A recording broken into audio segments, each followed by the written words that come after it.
Hello, my dear students. So, in the last class, we were doing chapter number 4, geography, that is agriculture. So, today we will look at the farm system. So, now, what is farm system? Agriculture or farming can be looked at as a system. Agriculture or farming can be looked at as a system. System भनेपछि त्यसमा एउटा process हुन्छ है, जस्तै inputs, process and output. So inputs in the agriculture, we have done this earlier also. What is inputs? For example, I have given you the example of a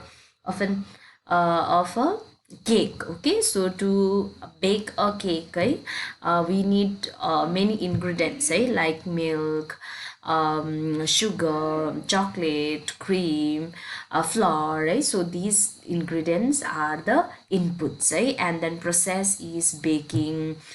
mixing, right? These all are the process, and the final output is a cake. So this way agriculture is also a system, right? It also have a inputs, process and the outputs, right? एउटा mechanism छ नि, एउटा है process छ. So the inputs, agriculture system ma चाहिँ inputs are seeds, fertilizer, machinery and labor, So inputs agriculture को चाहिँ inputs के रहेछ? Seeds, seeds, fertilizer, machinery, labor, यिनीहरु चाहिँ they are the inputs, यहाँनिर pictures मा पनि you can see. Then some of the operations, र त्यो seeds लाई अब कसरी रोप्नु हैन, त्यो process जस्तै plowing, so before seeds रोप्नु भन्दा अगाडि बारीलाई plow जोत्नु पर्यो, त्यहाँदेखि सिड्सलाई छर्नु पर्यो, पानी दिनु पर्यो त्यसलाई, र विडिङ गर्नु पर्यो र हार्भेस्ट गर्नु पर्यो, बादमा चाहिँ त्यसलाई जे पनि फलेको छ त्यसलाई हार्भेस्ट गर्नु पर्यो, र यो सबै चाहिँ केमा आयो, प्रोसेसमा, र आउटपुट्स हाम्रो फाइनल प्रडक्ट चाहिँ हाम्रो के हुन्छ, क्रप्स, या वुल हुन सक्छ, अब बारीमा हामीले केही रोप्यो भने क्रप्स, या एनिमल्स हामीले रेयरिङ गर्दैछ भने वुल, डेयरी, पोल्ट्री प्रोडक्ट्सहरु, this are the outputs. So now inputs मा यहाँनिर you can see the pictures, machinery, seeds, chemicals, यो सबै चाहिँ हाम्रो के हो, inputs, र प्रोसेस मा आयो plowing, sowing र spraying, then output मा चाहिँ हाम्रो crops, कुनै पनि crops. Now inputs are of two types, यहाँनिर physical inputs and human inputs, Physical inputs ma आउँदैछ sunshine, rainfall, temperature, soil slope. These are the physical inputs. The human inputs ma you can see storage, labor, machinery, chemical, यो सबै चाहिँ आयो हाम्रो human inputs ma. Now let's see the types of farming.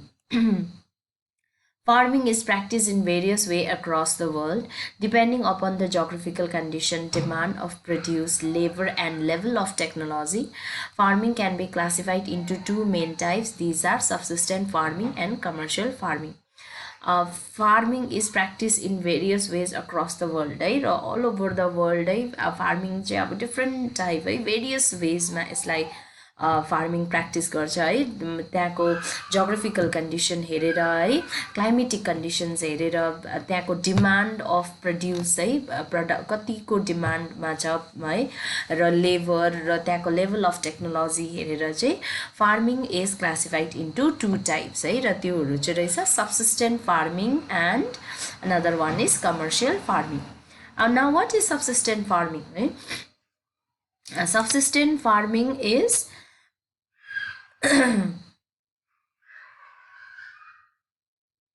okay. Now subsistence farming, this type of farming is practiced to meet the needs of a farmer's family. You types of farming to meet the needs of a family only. You like a small patch plot of land ma you practice garcha, farming garcha. त्यसमा चाहिँ एकदमै low level of technology, simple टुल्सहरु use गरेर household labour, घरकै family या घरकै मान्छेहरुले त्यसलाई के गर्छ,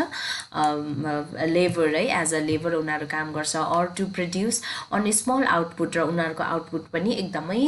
लेस हुन्छ है कम्ती फर इक्जाम्पल अब हामीले यहाँनिर राइसलाई हामीले रोप्दैछ भने सब्सिस्टेन्स फार्मिङमा है एकदमै कम्ती राइस 5 केजी 10 केजी या 20 केजी है जति अब स्मल प्लट अफ ल्यान्डमा मात्रै त्यो रोप्दैछ र त्यो चाहिँ खालि फ्यामिलीको लागि मात्रै है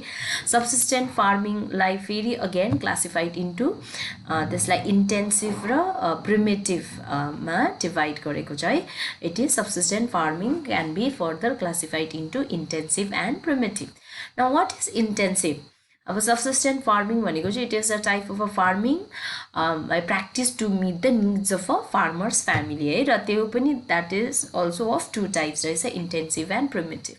अब इन्टेन्सिभ एग्रिकल्चरमा चाहिँ के गर्दो रहेछ the farmer cultivate a small plot of land using simple tool and more labour है सिम्पल टुल जस्तै काँटा है हँसिया यस्तो सिम्पल टुल्सहरू युज गर्दछ तर लेबर चाहिँ अलिक बेसी है more labour Climate with large number of days with sunshine and fertile soil permit growing of more than one crop annually on the same plot है र त्यो annually है एउटै same प्लटमा one or more than one crop है फलाउँदो रहेछ है त्यो चाहिँ भयो इन्टेन्सिभमा then rice is the main crop है र इन्टेन्सिभ सब्सिस्टेन्टमा चाहिँ जस्तै राइस है अदर क्रप इन्क्लुड विट मेज पल्सेस एन्ड ओइल सिड्स है र यिनीहरू पनि इन्टेन्सिभ सब्सिस्टेन्स एग्रिकल्चरमा आउँदो रहेछ intensive subsistence agriculture is prevalent in thickly populated areas of the monsoon region of South East Asia and East Asia है र यो इन्टेन्सिभ एग्रिकल्चर चाहिँ थिकली पपुलेटेड एरियाज है जस्तै साउथ ईस्ट एसिया र इस्ट एसियामा चाहिँ मोस्टली यो प्र्याक्टिस गर्दो रहेछ intensive subsistent farming now primitive subsistent एग्रिकल्चरमा चाहिँ के आउँदो रहेछ शिफ्टिङ कल्टिभेसन एन्ड नोम्याडिक हर्डिङ है we have already done this in history also है प्रिमेटिभ सब्सिस्टेन्ट एग्रिकल्चरमा चाहिँ shifting cultivation and nomadic herding है shifting cultivation as you already know है शिफ्टिङ कल्टिभेसन्स भनेको चाहिँ एकपल्टमा त्यो फरेस्टलाई क्लियर गर्यो है they will sown their seeds है र त्यो हार्भेस्ट भइसकेपछि the soil will lose its fertility है then again they will move on to another place another parts of forest will be cleared है then it will be burn and then त्यो एस र सोइललाई मिक्स गरेर चाहिँ then they will show the seeds right and once again when they harvest the crop right, they will move on to another plot of land right so that is a shifting cultivation. Shifting cultivation is practiced in thickly forested areas of Amazon basin, tropical Africa, parts of heavy rainfall and quick regeneration of vegetation. So shifting cultivation चाहिँ forested area है जस्तै Amazon basin, tropical Africa, parts of Southeast Asia है parts of Southeast Asia र Northeast India मा चाहिँ यो practice गर्दो रहेछ है shifting cultivation. Then a plot of land is cleared by felling the trees and burning them है plot of land लाई चाहिँ क्लियर गर्छ उनीहरूले फरेस्ट है रुखपात काटेर त्यसलाई एकदमै क्लियर गर्छ र त्यहाँदेखि त्यसमा चाहिँ बर्न है आगो लगाइदिन्छ एन्ड देन त्यो एसेसलाई चाहिँ मिक्स विथ द सोइल है सोइलसँग मिक्स गरेपछि त्यसमा क्रप्स लाइक मेज है याम पोट्याटोज कसावा यिनीहरू चाहिँ त्यहाँनिर फलाउँछ after the soil loses its fertility the land is abandon and the cultivator moves to a new plot shifting cultivation is also known as slash and burn agriculture पनि भनेर भन्छ for the to shifting cultivation now nomadic herding nomadic herding is practiced in semi-arid and arid region of Sahara, Central Asia and some parts of the India like Rajasthan, Jammu and Kashmir. Okay, so nomadic herding चाहिँ semi arid reason है एकदमै dry रिजनहरू हुन्छ जस्तै राजस्थान है यहाँनिर सहारा central Asia र Rajasthan and Jammu कश्मीरमा चाहिँ यो नोम्याडिक हर्डिङ चाहिँ प्र्याक्टिस गर्दो रहेछ है in this type of farming herdsmen move from one place to another with their animal for fodder and water fodder and water along defined routes है र यसमा चाहिँ the herders will move with their animals है animals like sheep camel yak है उनीहरू त्यो एनिमलसँग एक जग्गादेखि अर्को जग्गा यसरी मुभ हुन्छ in search of pastures है fodder and water. So this type of movement arises in response to climatic constraint and terrain है अब climatic conditions हेरेर उनीहरू त्यसरी from one place to another move भइबस्छ है they provide milk meat wool hides and other products to the herders and their family र त्यो animals in return त्यो animals बाट चाहिँ they will get milk meat है wool etc from the animals. Now let's come to commercial farming है commercial भन्ने बित्तिकै you knew it है in commercial farming crops are grown and animals are reared for sales in market है जस्तो हामीले subsistence farming मा चाहिँ it is only limited to the family है खाली family को needs लाई मात्रै fulfill को लागि they are doing the farming हैन तर commercial farming भनेपछि अब it is related to the market है so in commercial farming crops are grown and animals are reared for sale in market है यहाँ चाहिँ मार्केटमा लगेर उनीहरूले सेल्स गर्छ whereas अघि subsistence farming मा त्यस्तो थिएन हैन the area cultivated and the amount of capital used is large तर यसमा जस्तै as compared to the subsistence farming है commercial र subsistence मा हेर्दाखेरि subsistence मा चाहिँ एकदमै simple tools were used है low level of technology is used and then low you know very less or the low labor are used हैन र output पनि एकदमै कम्ती थियो but in the commercial farming the area cultivated okay so यहाँ चाहिँ amount of capital used is also large as compared to the subsistence farming most of the work is done by machines commercial farming include commercial grain farming mixed farming and plantation agriculture है र commercial मा चाहिँ अब the number of labor used is also large okay the output is also very large है so most of the work is done by machines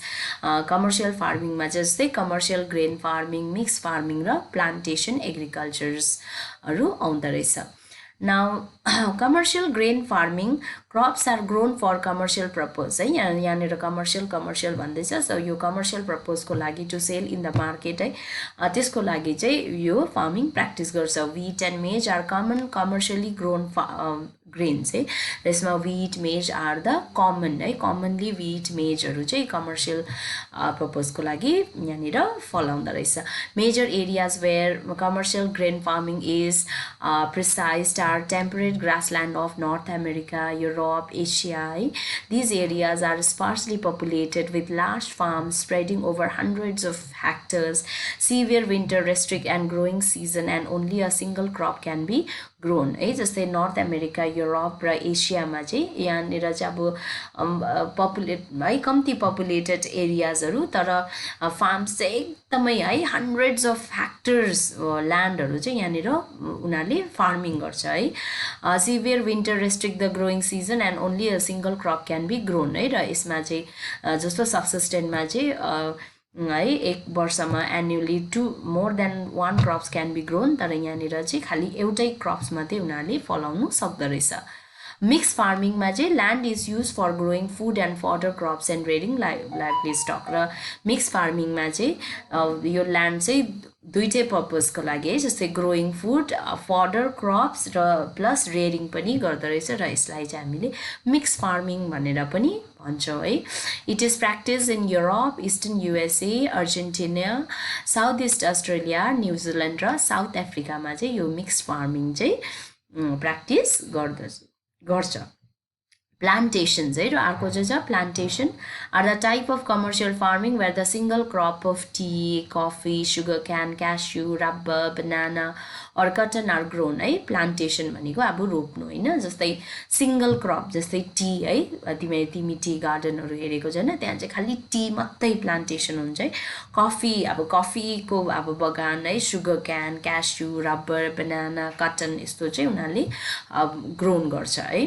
large amount amount of labor and capital are required. तर यो plantation को लागि चाहिँ एकदमै large amount of capital and labor are required. The produce may be processed on the farm itself or in nearby factories. The development of transport network is thus essential for such farming है र त्यही भएर चाहिँ यसमा चाहिँ transport network पनि एकदमै बेसी चाहिन्छ. Major plantation are found in tropical region of world है जस्तै rubber in Malaysia, coffee in Brazil, tea in India and Sri Lanka are some example of plantation. So this much for today. We will continue in the next class.